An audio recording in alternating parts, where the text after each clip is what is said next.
Welcome to the Slop Farm. Enjoy the video. You start by preparing both devices. This saves time and prevents errors.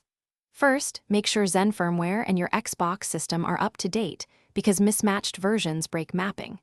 Then connect Zen with the USB cable or Bluetooth and verify the console recognizes it as a controller.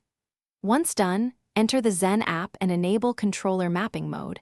Assign a spare profile slot. Profile 1 is easiest. This gives you a clean starting point to load NBA 2K specific bindings and avoid conflicts.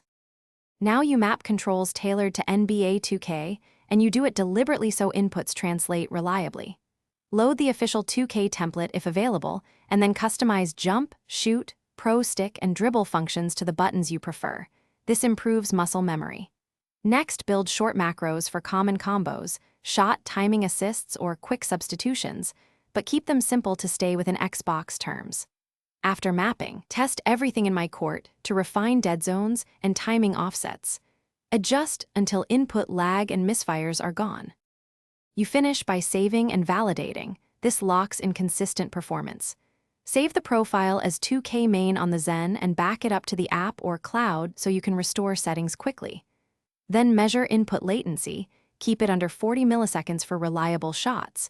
If wireless stutters, switch to USB. If problems persist, reflash Zen firmware, reset the profile, and retry. One key troubleshooting tip: capture logs and timestamps before contacting support. That lets them see exactly what went wrong and speeds resolution. Thanks for watching.